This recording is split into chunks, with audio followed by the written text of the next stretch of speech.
Murder Drones is a show that, as you'd imagine, focuses on robots. However, there are human characters in the show too, so I will go over the even remotely important human characters in the series.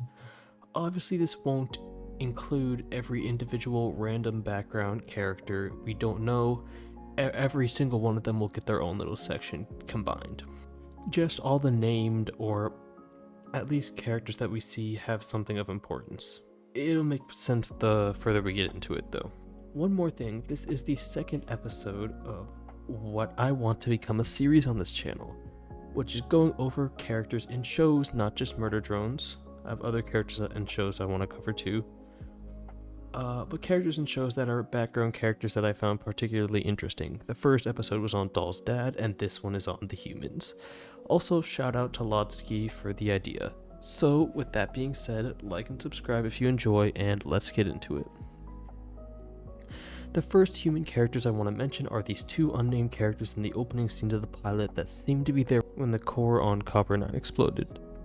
They aren't particularly important, but I feel like they'd be worth mentioning because they do things and were right there when the core exploded.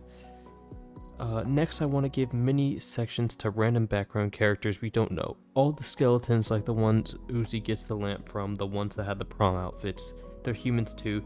Same thing with all the random background characters in episode 7, all the random background humans at the manor.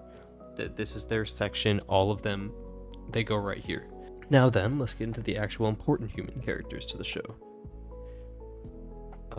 Starting off with those, we have James Elliot. This is Tessa's father, and the first named human character we see in the series. He's a rich, snobby dude, and from his first words, we see he isn't a fan of Tessa having drones as friends.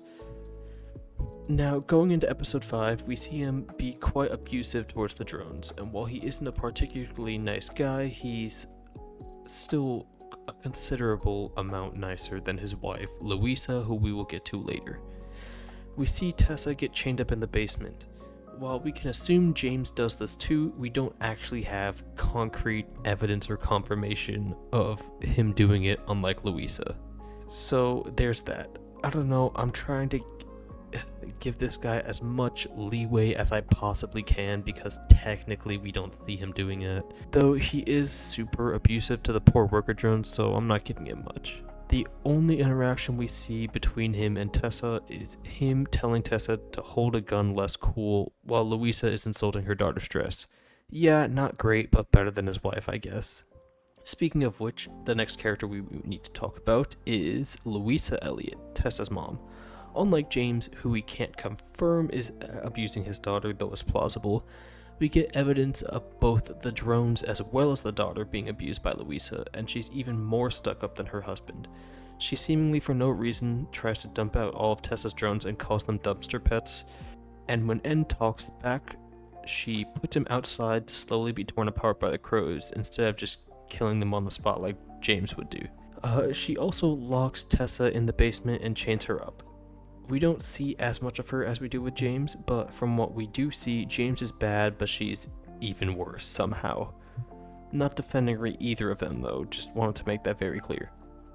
Anyways, next character we need to talk about is Tessa James Elliot, the main human character of the show. Out of like the 5 human characters we know the personalities of, she's one of the nicest. Her and another character we'll get to later. Only James and Louisa are the really bad people, but she's exceptionally nice. You might say too nice for her own good. We will get to that. But basically, she is the mother figure of N, J, V, and Sin. Her hobby was finding robots that were presumably thrown out and making them her friends. She was particularly close with N and J, and we don't know how close she was with V, but she definitely had a soft spot for her as she does with all her drones. Just probably not as close as N or J. I really wish we got to see V and Tessa interact, but you know, oh well.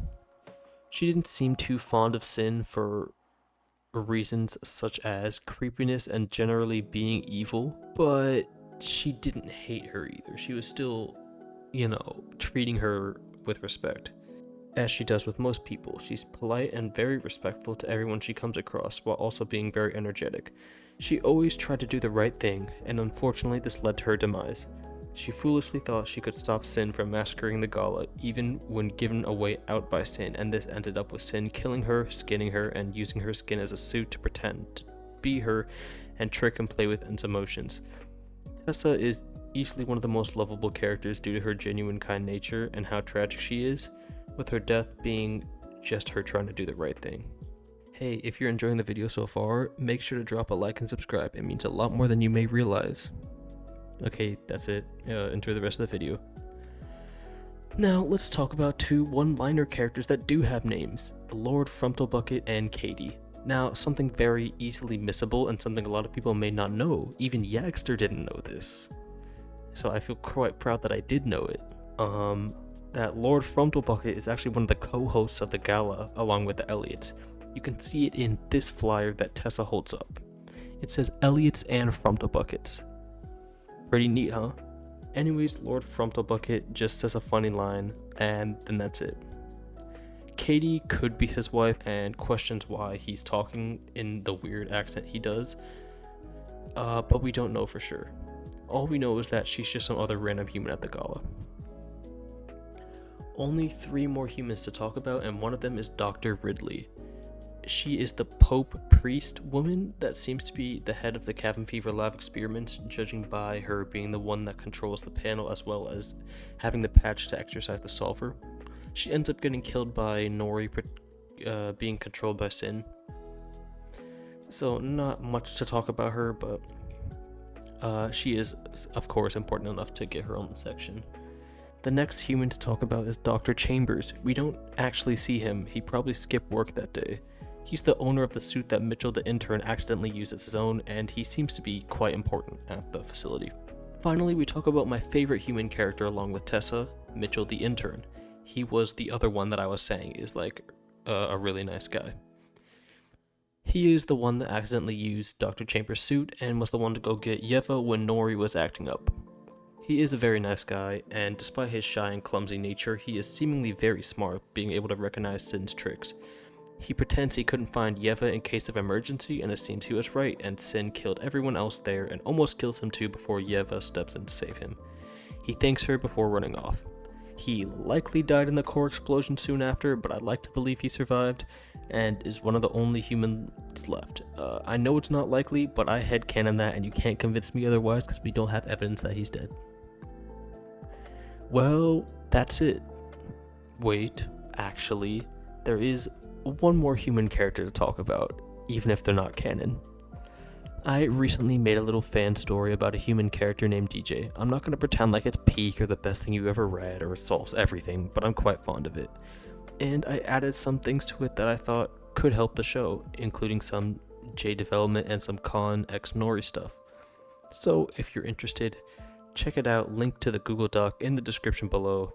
Anyways, that's it for the video. If you enjoyed, make sure to like and subscribe as well, turning on notifications so you don't miss any other episodes of this series as well as other stuff I got cooking up, and I'll see you guys in the next video.